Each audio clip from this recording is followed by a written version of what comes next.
Penyebaran virus corona menjadi perhatian serius seluruh dunia. Sampai saat ini, belum ada vaksin yang mampu menghentikan penyebarannya sehingga berdampak buruk bagi pertumbuhan ekonomi dunia.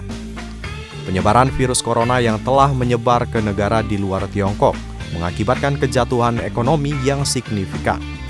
Rantai pasukan terganggu dan permintaan konsumsi domestik di negara-negara terdampak saat ini sedang tertekan. Sektor pariwisata dan perdagangan mengalami pelemahan terbesar.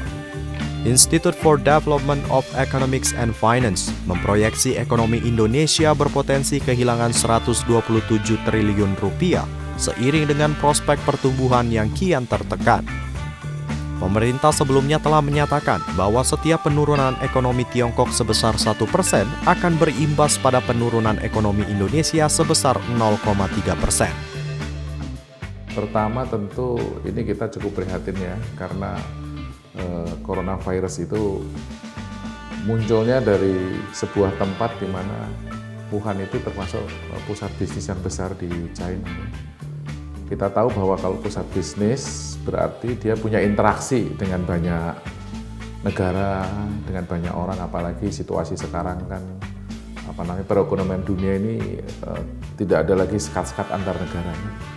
Nah, karena itu maka tidak heran jika itu berdampak ke banyak negara, termasuk Indonesia. Nah, memang kita melihat ya pada saat awal, saya duga tadinya kita cukup ketat gitu ya di dalam pemeriksaan orang yang masuk ke Indonesia dari luar. Tapi rupanya memang itu tidak mungkin karena arus orang itu demikian banyak dan dari segala penjuru ya. Dan sebenarnya kalau kita lihat ya ekonomi Indonesia, kalau kita lihat di kuartal keempat 2019 sebenarnya pertumbuhan kita ya 4,97 ya, saya lihat di statistik itu. Artinya ya di bawah target pemerintah lah gitu sebenarnya. Jadi artinya bahwa tanpa adanya wabah virus ini pun sebenarnya ekonomi kita memang lagi lesu ya. Lesu dalam artian bahwa ekonomi real ya di masyarakat itu memang mengalami perlambatan, aktivitas bisnis juga mengalami penurunan gitu. Ditambah lagi dengan kondisi ini ya.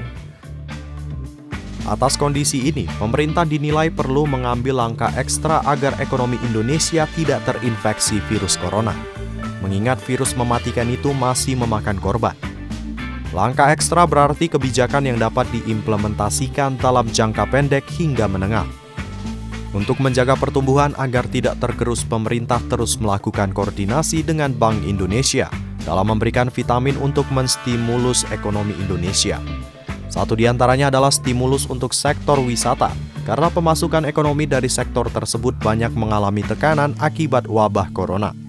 Pertama kan kita memang ekonomi kita real ya, ekonomi real itu memang kita lagi ada pada masa yang tidak terlalu baik ya. Pertumbuhannya secara makro sih tidak terlalu meleset jauh, tapi real di masyarakat itu daya beli masyarakat sekarang juga agak berat gitu ya. Kenapa? Karena juga kebutuhan sekarang ini harganya juga meningkat ya. Kita bisa lihatlah harga-harga di pasar itu juga kan walaupun pemerintah berusaha tetapi banyak barang-barang yang naik gitu ya. Dan itu akan membuat golongan ekonomi menengah ke bawah jadi banyak. Jadi kan golongan ekonomi menengah ke bawah itu harus mendapatkan prioritas. Pemerintah harus hadir membantu mereka dengan cara menciptakan lapangan kerja, membuat suasana kondisi jadi baik gitu, ekonomi gitu. Nah, kalau itu dilakukan, maka ini sebenarnya kalau tahun ini pasti akan terjadi perlambatan pasti.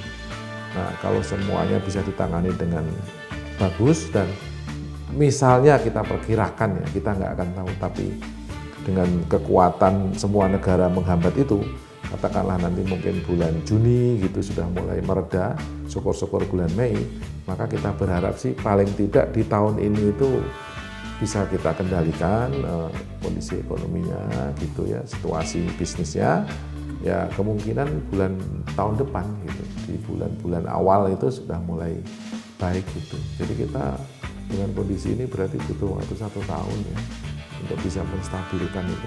Saya nggak terlalu yakin cepat ya, karena situasi ekonomi Indonesia juga ekonomi dunia juga sebenarnya lagi tidak dalam kondisi yang sangat baik ya, ditambah dengan situasi kayak gini. Fenomena panic buying atau membeli barang dalam jumlah besar saat munculnya virus corona di berbagai negara termasuk Indonesia. Hal itu terlihat dari melonjaknya pembelian di sejumlah penjual untuk produk seperti hand sanitizer, masker, obat-obatan, dan multivitamin hingga berbagai makanan pokok. Hal itu juga diikuti kenaikan harga barang-barang tersebut. Fenomena panic buying oleh masyarakat akan memicu kelangkaan berbagai produk dan berdampak pada kenaikan harga barang sehingga berimbas terhadap kenaikan inflasi yang akan mengganggu stabilitas ekonomi Indonesia. Ketika terjadi panic buying, memang ada lonjakan kedatangan konsumen ke toko retail modern. Ya. Lonjakan kedatangan konsumen itu di atas hari-hari atau waktu-waktu yang normal, di mana prediksi kami dari berbagai format retail modern, dari minimarket, supermarket, kemudian juga hypermarket dan kulakan atau wholesaler, ada peningkatan sekitar 15-20% pada saat itu. Artinya memang ada yang mengatakan bahwa ada lonjakan, semakin tokonya besar pasti lonjakannya lebih besar karena variasi barangnya, variasi produknya lebih banyak. Nah, itu ada yang mengatakan sampai 40% kenaikan.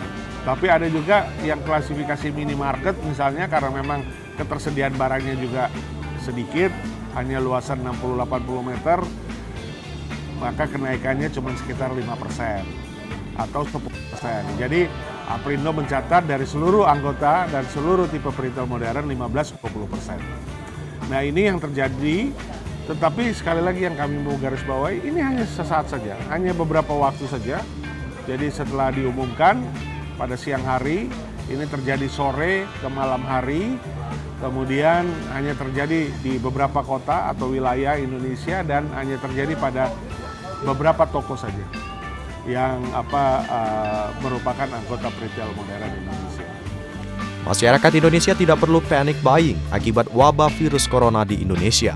Pasalnya, retail modern selalu siap memenuhi kebutuhan pangan maupun non-pangan masyarakat. Masyarakat pun dihimbau untuk lebih mementingkan kesehatan diri serta keluarga dan tidak cepat terpengaruh oleh kabar bohong yang disebarkan oknum tertentu.